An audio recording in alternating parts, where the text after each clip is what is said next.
Radio Rahim with Frank Warren. We are sat nowhere other than Saudi Arabia, Riyadh, the home of now, I would say, the biggest night of boxing in the biggest year of boxing in this new millennium. I don't think, in fact, that's an overstatement. I've been saying that this is the year of boxing of the millennium pretty much since the summer, but who would have thought that Tyson Fury and Ngannou might be the biggest story of the year?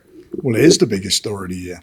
And all those naysayers and people who don't buy into when heavyweights are in the ring, big punching heavyweights, anything can happen, were proved wrong yet again. Not only were they proved wrong in the main event, but really, we have to first take a look at the entire card, right? You had a undercard in a separate venue from the main event, which in all my years in boxing, I've never seen before. And then a string of knockouts leading up to the main event, a knockout in every fight. I don't know what more you could really have asked for as a build-up to the main event. It was a fabulous, fabulous undercard. I mean, as you say, all exciting, some real competitive fights on there. And it basically set the scene, didn't it? Well, what set the scene for it was the night before when we had boxing royalty together. I've never seen so many world champions, former world champions, existing world champions, legends of the sport, all under one roof. I've never seen that before. And that set the scene. Now, on the night before, you mentioned, we're all marveled by the people who came out across the sphere of entertainment and sports, boxing for sure, but it was like kind of like a pageantry. Okay, we're all here for an event. We all know what's going to happen, but boy, it's good to see everybody. Maybe the undercard will do something good. We'll have some entertainment there. But it turns out that they showed up for something that I don't think any of them had ever seen before. Now, I realize that, to some degree, maybe that's not what you wanted. No. I'm going to hand on my heart, I'm going to tell you. Look, the undercard was phenomenal. Main event, it's a tough thing really, because when you're putting something together collectively, as we all done it through HE, his team, our team, and you've got this atomic. Now, how do you sell it? You can only sell it by telling the truth, and the truth is, Tyson Fury, the lineal heavyweight champion, the best of his generation, is fighting a guy who is the lineal UFC heavyweight champion. That's what you got to sell. So everybody think, they're boxing, it's a mismatch, this guy's never had a fight. What they forget is this guy's a fighter. And they forget that he's dangerous. He can punch. And I've never been into UFC. I've got nothing against it, but I've never been into it. So I'm looking at the tapes and so forth, and I'm looking at that, and we've done interviews about it. And I said, this guy will bring all this to the ring, and he'll bring to the ring this. A heart. He's a fighter going back to the Congo days, getting to where he is today. He's a tough guy. And we've done the analogies. Well, how'd you see the fight? Well, you know what? They're both big punchers. Tyson's got a great chin, great boxer and so forth. How'd you see it panning out? Well, I can't see him outboxing Tyson. What I can see him doing is throwing the bombs and Tyson meeting with him, and it'll be a shootout, and I expect Tyson to win the fight. That's how I expect it. What I didn't expect to see is a guy in that first round come out and shape up the way he did. Because MMA guys are normally more square on. He shapes up like a boxer, and he started throwing good jabs. And I knew then, this is going to be quite interesting. This. Now, that's a problem for Tyson. Please let me explain why. He's not fighting, it's a crossover fight. It's not a YouTuber. It's not a guy who's, a computer guy or, prankster. This is a guy whose background is a champion, a winner, a champion in a tough sport. What we don't have is any footage, not one iota of footage of him in a boxing ring. So you can't look to see what his weaknesses are going to be, what his strengths are. All you're doing, Tyson's got first bell, you're going to find out what he's all about. That's fair. Like the advantage, like you say, of a first-time boxer especially would be the mystery of it all. Yeah. Sure, we don't know. He can be awkward. Tommy Fury had that issue with KSI. It was what he stated was the biggest problem in that fight. There was footage of KSI. Sure, right. Yeah. In a boxing ring. There's nothing of this guy in the boxing ring. And the point I'm making about it, it's not, the guy is a champion at his sport, and it's completely different to boxing, I know. But he is now in the top 10 of every governing body's ratings. But Frank, that's the problem. Like, sure, okay, the awkwardness, the mystery, maybe we call that something of an advantage, but he's facing the heavyweight champion of the world, some people's pound for pound number one, and puncher's chance. All week I was saying, yeah, puncher's chance, sure. What I'm expecting is no more than 3 rounds. 6 rounds would be an eternity, you know? And in no world, in no way could I ever imagine that Francis Ngannou wins a decision over Tyson Fury. Not even a split decision. Like, going the distance was hard to imagine. So that, I think, is what people are marveling at. And also questioning where that leaves Tyson. Look, he gave Tyson his toughest fight in including that fight, his last 3 fights. He gave Tyson a tougher fight than Dillian Whyte and Derek Chisora, no doubt about it. It wasn't a 12-round fight, it was a 10-round fight. Tyson, once he started getting into the groove, he started going on his toes and throwing his jab and started setting him up. The latter rounds, you know, that changed the dynamic of the fight. You can have a bad day at the office. That's nothing unusual. We've seen guys do that. That happens.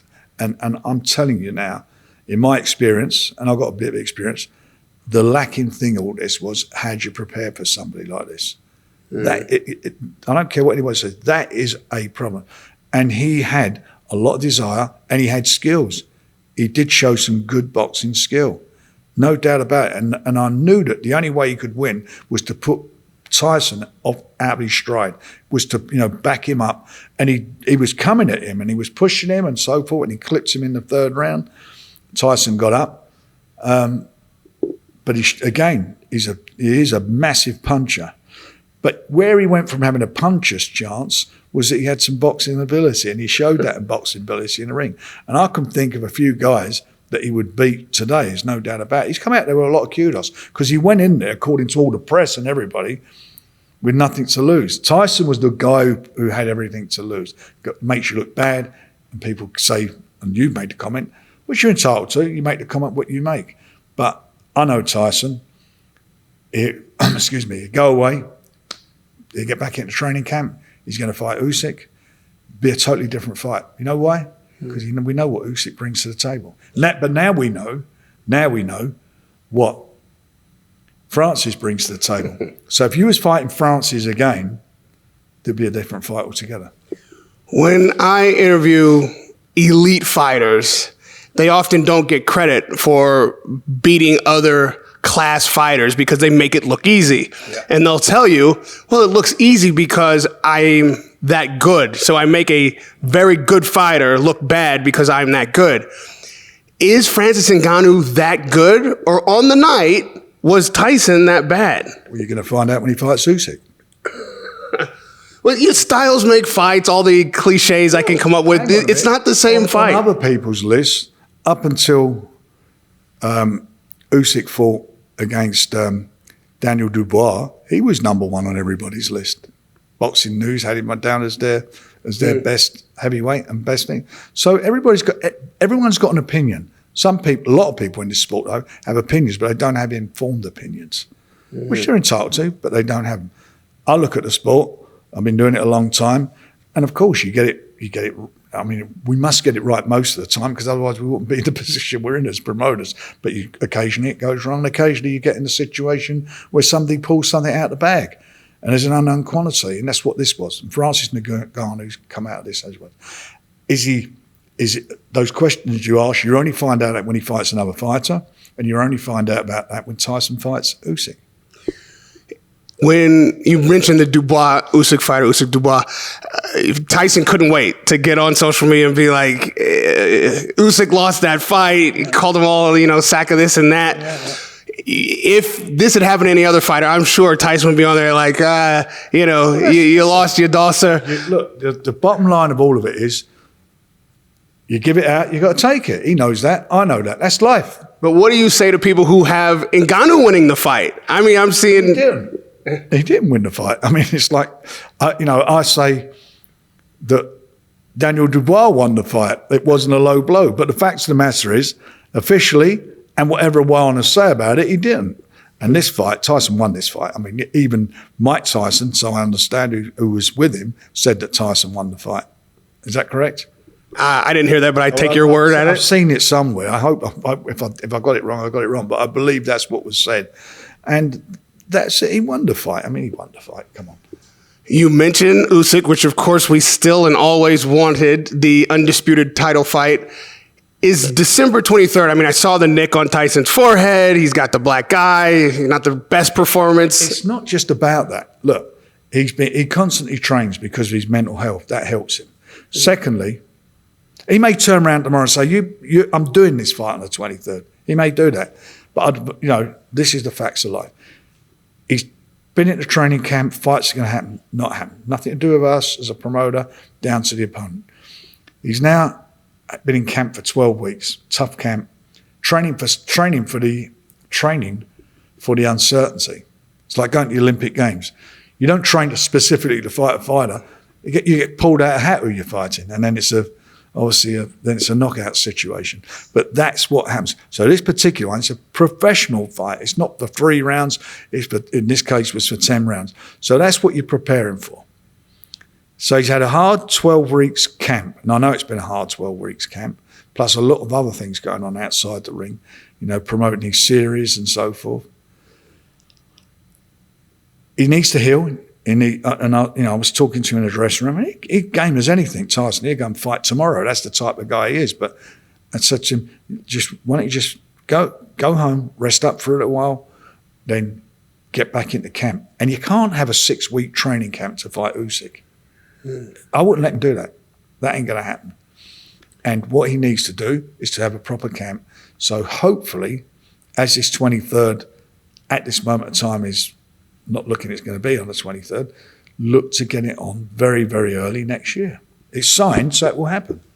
Now, I know a lot of money was made. We started this interview with how fantastic a production it was and how once-in-a-lifetime night it was. All of that being said, isn't this the reason why you don't mess around with the undisputed heavyweight championship fight if you have it? Like, if you can make it? He didn't have it then. Yeah. The only reason he took this fight is because Usyk signed with Skills Challenge. That was then a big offer was made. The Usyk fight has been agreed once his contract expired. Usyk's contract expired with Skills Challenge. That's the only reason it was made. That we couldn't. We were waiting for an offer. You got to look at the facts of the matter. And the facts of the matter were, it was supposed to happen last December. It didn't happen because Usyk was injured. Then it was going to be February and April. We were told by Skills Challenge they couldn't put it on because there wasn't a venue. As we know, they built this venue specifically for this fight. There was no suitable venue for it.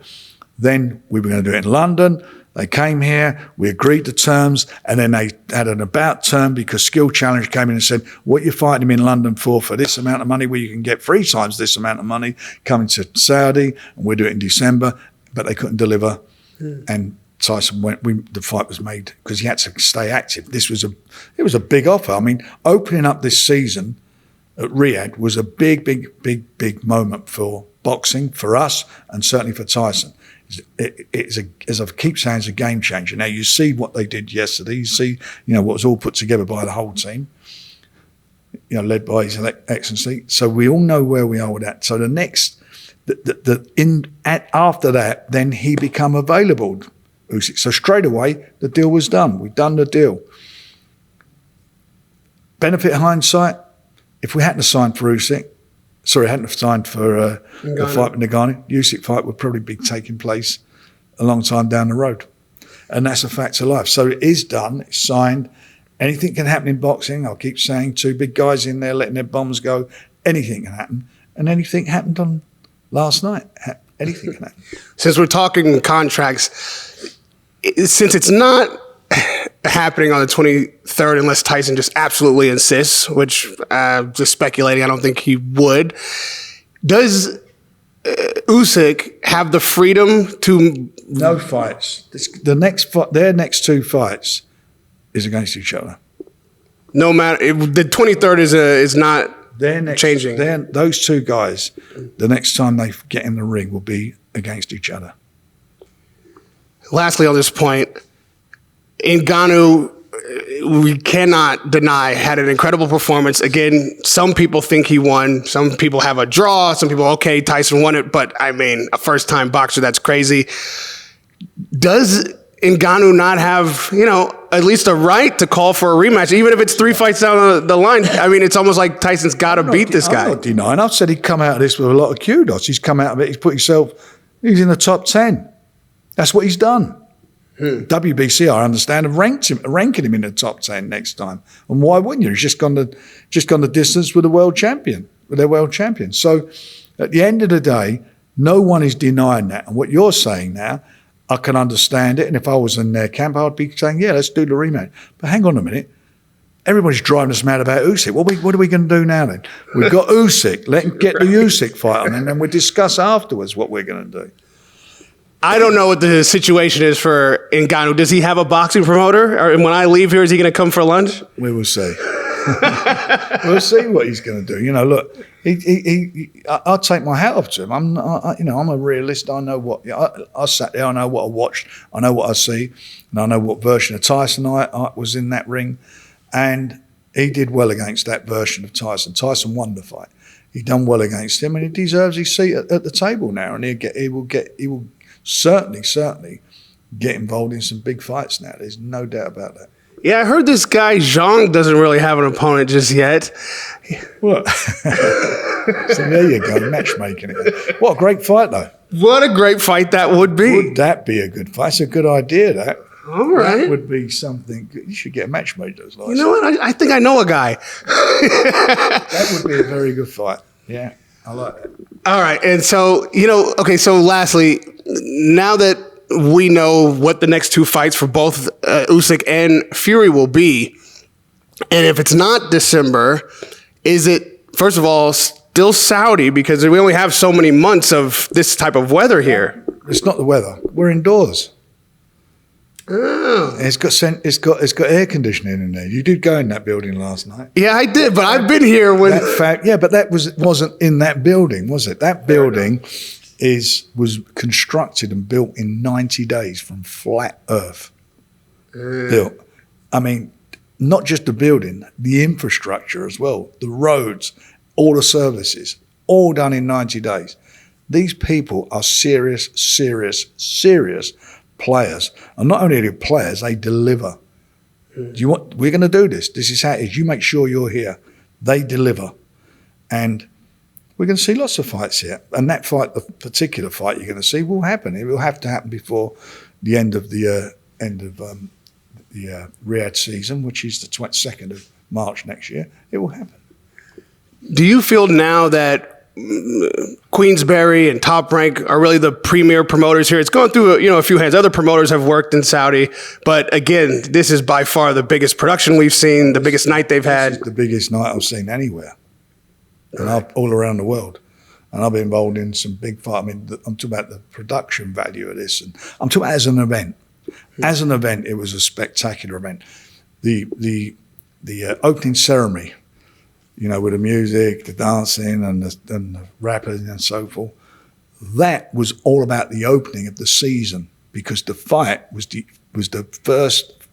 first item on the agenda. That opened the season, and that's what that was all about. That's why there was not one venue; there was 2 venues for the undercard, one for the under. So that was about. This is, I can't tell you. This is just a something I've never experienced in the sport. The thought, the vision that goes into it. And, promoters are guys who've got vision. I like to think so. They've got vision, and 2020 in my case. But I think what you're looking for, what you look to do is how you can, you can sort of look at various, the guys' backgrounds, their fighter and so forth, and how you package it and market it and so forth to the public, so hopefully they buy into it. These guys have just done something phenomenal. I mean, the promo videos, there's a couple of them you'd think would win an Oscar. Yeah. I mean, they're just like the production value. One of them in 2 days done 152 million hits. One. I mean, this is just, it's groundbreaking. Do you see yourself bringing other fights here, either before or around Fury Usyk? What did you have in mind? Well, at the moment, I'm not going to go into that. We have to sit down with His Excellency and the team And between us, we'll work that out. But there will be. Look, he is a massive boxing fan. He is a big boxing fan. He loves his boxing, and he knows quite a bit about the history of boxing. He's quite knowledgeable about it, which makes him an even bigger fan. And if you've got somebody who's in the position he's in, who wants to invest in a sport that he feels that can be taken to another level, and I do too, as Bob does as well, then it's fabulous for boxing. It's great for the fighters, great for you, great for everybody involved. A couple of weeks ago, we were all a bit skeptical of crossover boxing with what we saw with Logan Paul and Dylan Dennis and KSI and Tommy Fury. But with the numbers that did and the youth in the audience, and then with the spectacular event that this was and the unexpected outcome, is crossover boxing something that not only is here to stay, but you're looking to invest in the future? I mean, look, Tommy, we were involved in Tommy against Jake Paul. Jake Paul started off doing what he does, but he took out a boxing license and became a professional. He is a professional and trains as a professional boxer. Tommy at that time, was he 9 fights, 10, I can't remember what he had, 9 or 10 fights. So he was quite a novice as a pro, and there was an opportunity to make a lot of money. So that had an audience, mostly generated by Jake with his following in social media, and also with Tommy on the Love Island and all that sort of stuff. And being Tyson's brother helps. And I get that and understand that.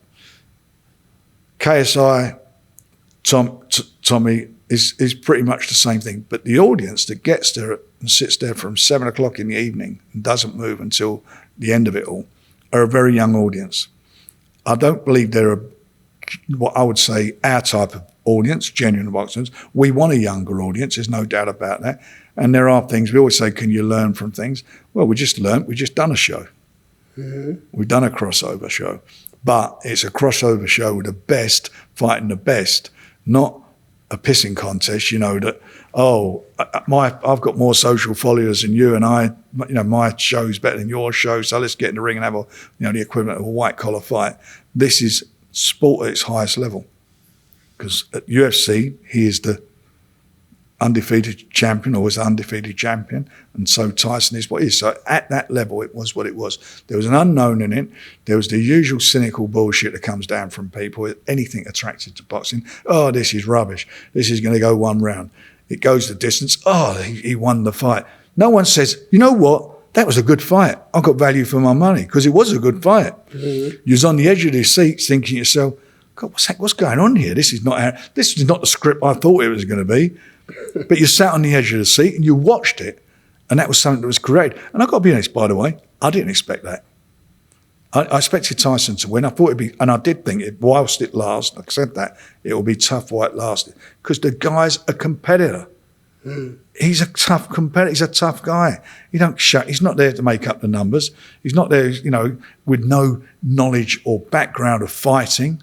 This guy's a fighter. He's been a fighter, as we said, since he was very, very young, making his journey. But now we got this situation, as you say, with we call it misfits. The misfits thing, the undercard was abysmal. So Poppy and Slim was a good one. That was a good one. Let's say how it is. And I suppose I'm going to get the hate mail over this, but it was abysmal. It was poor as piss. The undercard was, come on. And I appreciate, go and earn some money if you can, as long as you're medically safe, you've passed all the tests. I get that and understand it. But say what it is. And the kids buy into it, and they don't buy into it because of their sporting ability or their boxing ability. Half of them have never even had a fight, have they? Yeah, none of them have had a pro fight. Right. Or probably an amateur fight comes to that. Maybe a couple of them have. I don't know. Maybe getting that wrong. Apologies if I have. But the fact of the matter is the majority haven't. But they buy into it. And they buy into it from a different reason. You buy into sport, buy into the boxing. They buy into it because they're guys that they're following, or ladies that they're following, girls they're following. That's why they buy into it. And if that's their hero, because of the young age they're at, they like, I don't know, whatever, their influencers or whatever they want to call them, and they think they're the greatest thing on earth. That's why they do it. Oh, she's going to fight her. Oh, I want to see that. But it's not about their ability as athletes, is it? Right. It's a narrative. They've all got stories and following. So that's what I'm saying. So let's not confuse it. It's not boxing. And people talk about it as boxing. It's not boxing. I used to do tougher fights of that unlicensed boxing when I started out in the early 70s. I used to run unlicensed boxing. A guy called Lenny McLean at the time and a few of them. If they were around today, we would be filling out Wembley Stadium every time they fought because they're big, massive personalities and would have, it would have gone huge. But that's what it is. So I don't think there's a comparison. It's things we can learn, probably things they can learn from boxing. But our audience, and you see it in Vegas, they don't come in the building at 7. It's a shame, really. They don't come in at 7 o'clock at night and watch all the fights. They go in a bar drinking. I'll tell you one thing who suffers at those shows, at Manchester, the last one, wasn't it? Manchester? I bet they didn't do any business at the bar. You don't think? Well, they were sitting there watching the... I guess fair. Yeah, fair. Ngannou will absolutely be able to write his ticket. Like you say, there'll be people lined up to fight him. And good luck to him. And lined up to promote him. He's a value top 10 contender now. As the promoters go, he's a pick'em guy. He's had his experience. Why would Queensberry be the best home for Francis Ngannou? Well, he was on a show last night that we were heavily involved with. That's all he needs to know. That was the night. That was. I bet if you asked him and his family and his friends, said, "What is the best night of his life ever been?" That was it. Do you think he beats any of the top 4 or 5 heavyweights? Wilder, Joshua, obviously. He didn't beat Fury last night, but Usyk's out there. Zhang and Joyce, these guys. Is he capable of beating any of these guys? I think he gives them all a problem.